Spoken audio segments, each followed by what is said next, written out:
ছোটবেলায় আমার দাদার মুখে একটা প্রবাদ বাক্য শুনতাম, ঠেলার নাম বাবাজি। এই প্রবাদ বাক্যর অর্থ আমি গত 2 দিন আগে থেকে যতটা বুঝেছি, আমার সারা জীবনেও এতটা উপলব্ধি করতে পারিনি।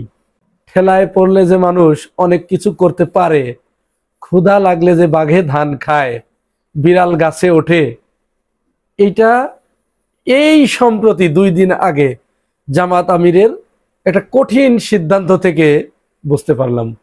আপনারা জানেন আগামীকাল 3রা আগস্ট জামাত আমিরের ওপেন হার্ট সার্জারি করা হবে ঢাকার ইউনাইটেড হসপিটালে। তার ধমনীতে 5টি ব্লক ধরা পড়েছে। তার এই চিকিৎসার ক্ষেত্রে তিনি এমন একটি অনমনীয় সিদ্ধান্ত নিয়েছেন, এমন একটি কঠিন সিদ্ধান্ত নিয়েছেন, যে সিদ্ধান্তগুলোর কারণে বাংলাদেশে বর্তমানে যারা রাজনীতি করছে, যারা রাজনৈতিক নেতৃবৃন্দ রয়েছে, যারা রাজনৈতিক নেতা রয়েছে, যারা বিভিন্ন দলের দলীয় প্রধান রয়েছেন, সেকেন্ড ইন কমান্ড রয়েছেন, এই সমস্ত লোকগুলোর থরথরি কম্প শুরু হয়ে গেছে। তারা অলরেডি ঘামতে শুরু করেছে। তারা এমন বিপদে পড়েছে, তারা এখন শুধু বারবার আল্লাহ রসুলের নাম নিচ্ছে, কেউ হরির নাম নিচ্ছে, যে কি হলো কি হলো, তাহলে আমাদের অবস্থা কি হবে। এই জন্যই মনে হয় বলা হয়েছে ঠেলার নাম বাবাজি। আসলে আমাদের এই বাংলাদেশে কোনোদিন কোনো রাষ্ট্রপ্রধান, ইতিপূর্বে যারা রাষ্ট্র পরিচালনা করেছে, তারা কখনোই বাংলাদেশের প্রতি আন্তরিক ছিল না। বাংলাদেশে বিভিন্ন সেক্টরে যে সমস্ত সমস্যাগুলো রয়ে গেছে, এই সমস্যাগুলো যদি রাষ্ট্রপ্রধানরা আন্তরিক না হন, তাহলে কোনোদিনও এটি ভালো করা সম্ভব নয়। এই ভঙ্গুর রাষ্ট্রকে মেরামত করা সম্ভব নয়। আমাদের সবচেয়ে মারাত্মক সমস্যা হচ্ছে স্বাস্থ্য খাতে। স্বাস্থ্য খাতে এই সমস্যাটা কেন তৈরি হয়েছে? এটি একমাত্র কারণ হচ্ছে আমাদের রাজনৈতিক নেতৃবৃন্দ এই স্বাস্থ্য খাতে কখনোই গুরুত্ব দেন নাই। কারণ ওনারা যখনই অসুস্থ হয়েছেন, ওনাদের মাথাটা একটু গরম হয়েছে, তখনই ওনারা চলে গেছে বিদেশে। কেউ সিঙ্গাপুরে, কেউ ভারতে, কেউ চায়নায়, কেউ আমেরিকায়, কেউ লন্ডনে, বিভিন্ন দেশে যে যত টাকা খরচ করে চিকিৎসা নিতে পারে, এটি একটা ট্র্যাডিশনে পরিণত হয়েছিল, এটি একটা ফ্যাশনে পরিণত হয়েছিল, এবং এখনো তাই।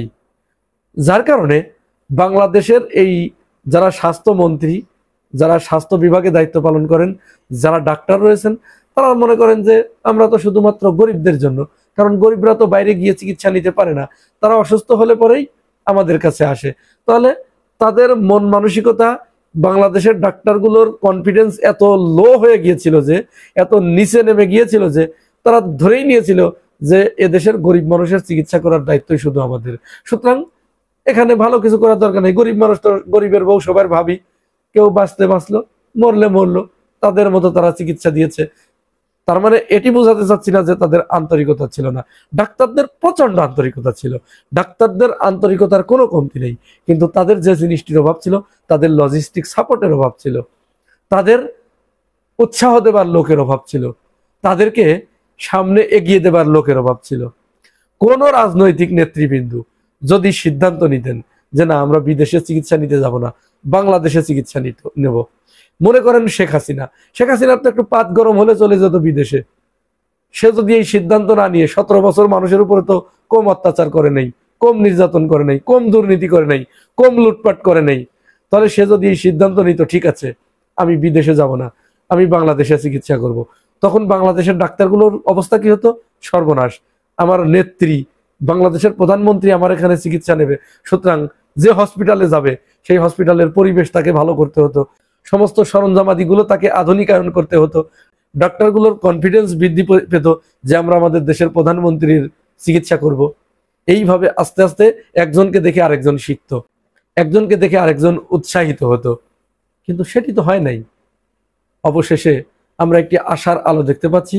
জামাত আমির তিনি সিদ্ধান্ত নিয়েছেন, তার কাছে যখন প্রস্তাব দেয়া হলো যে আপনি কোন দেশে চিকিৎসা নিতে যেতে চান, আপনি কি সিঙ্গাপুরে যেতে চান, আমেরিকায় যেতে চান, জামাত আমির সরাসরি নাকচ করে দিয়েছে যে না, আমি কোনো দেশে চিকিৎসা নিতে চাই না, আমি এই বাংলাদেশে চিকিৎসা নিতে চাই। এই বাংলাদেশের ডাক্তারদের প্রতি আমার শতভাগ আস্থা রয়েছে।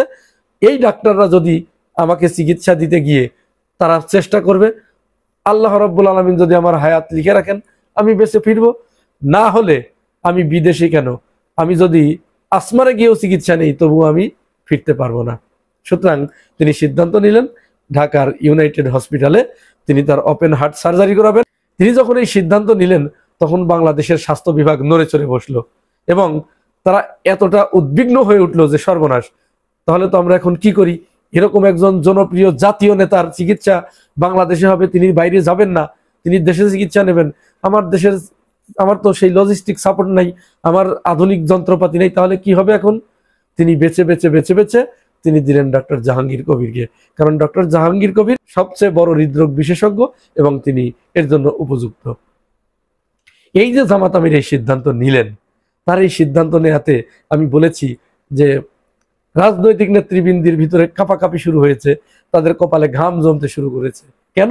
কারণ জামাত ইসলাম যে আমির সাহেব যে সিদ্ধান্ত নিয়ে বাংলাদেশে চিকিৎসা করাচ্ছেন, তিনি এত বড় একটা অপারেশন বাংলাদেশে করাচ্ছেন, এরপরে আমির সাহেবের পরে যদি কোনো রাজনৈতিক দলের প্রধান বা সেকেন্ড ইন কমান্ড বা কোনো নেতা যদি চিকিৎসা নিতে বাইরে যায়, তাহলে তাকে জনগণের কাঠগড়ায় দাঁড়াতে হবে।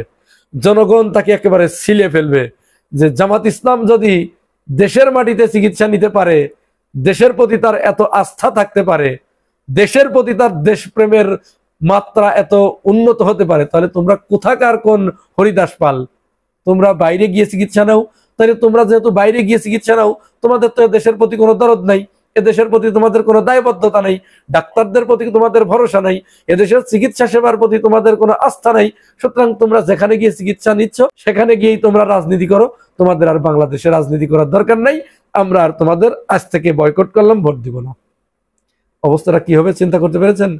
তাদের রাজনীতি তো শেষ, একেবারে শেষ হয়ে যাবে, তাদের ক্যারিয়ার ধ্বংস হয়ে যাবে। সুতরাং তারা এই কারণে কাঁপাকাঁপি করছে যে এখন এর পরে বাধ্য হয়েই তাদেরকে বাংলাদেশের প্রতি আস্থা আনতে হবে, তাদেরকে বাংলাদেশে চিকিৎসা নিতে হবে। এখন যেটা হবে, এই নেতাগুলো, রাজনৈতিক দলের নেতৃবৃন্দগুলো বাংলাদেশে চিকিৎসা নেবার সিদ্ধান্তের কারণে এখন স্বাস্থ্য খাতের ব্যাপক উন্নতি হবে। এখন আর কিন্তু সচরাচর কেউ বিদেশে যাওয়ার সাহস সহজে করে উঠতে পারবে না। এবং জামাত আমির তিনি কিন্তু জেনে শুনেই এই সিদ্ধান্ত নিয়েছেন, কারণ তিনি যখন দেখলেন যে এই রাষ্ট্রটা একেবারে চতুর্দিক থেকে দুর্নীতিতে এমন অবস্থা হয়ে গেছে যে এটা মেরামত করা প্রায় অসম্ভব, তিনি তখন বুদ্ধি খুঁজতে লাগলেন যে কিভাবে এই রাষ্ট্রকে মেরামত করা যায়, কিভাবে এই ঘুণে ধরা সমাজকে বাঁচানো যায়। তিনি তখন যে সুযোগটা যখন পাচ্ছেন সেই সুযোগটাই কাজে লাগাচ্ছেন। তিনি দেখলেন যে আমি যদি দেশের বাইরে চিকিৎসা নিতে যাই তাহলে তো আমি চিকিৎসা করে চলে আসবো, কোনো সমস্যা হবে না। কিন্তু আমি যদি বাংলাদেশের বুকে চিকিৎসা নেই তাহলে আমাকে দেখে বাকিরা উৎসাহিত হবে, আমাকে দেখে বাকিরা শিক্ষা নেবে, তখন বাকিরা সিদ্ধান্ত নেবে যে না, আমাদেরও তাহলে আর বাইরে যাওয়া চলবে না। সুতরাং রাজনীতিবিদরা যখন এই সিদ্ধান্তে উপনীত হবে, এই বাধ্য হয়েই দেশের বুকে যখন চিকিৎসা নিতে শুরু করবে, তখন দেশের মানুষেরও আস্থা বাড়বে, ডাক্তারদের কনফিডেন্স বাড়বে এবং তখন বাধ্য হয়ে তারা নিজেরা দেশের স্বাস্থ্য সেবাকে প্রভূত উন্নতি সাধন করার জন্য মনে প্রাণে প্রচেষ্টা চালাবে।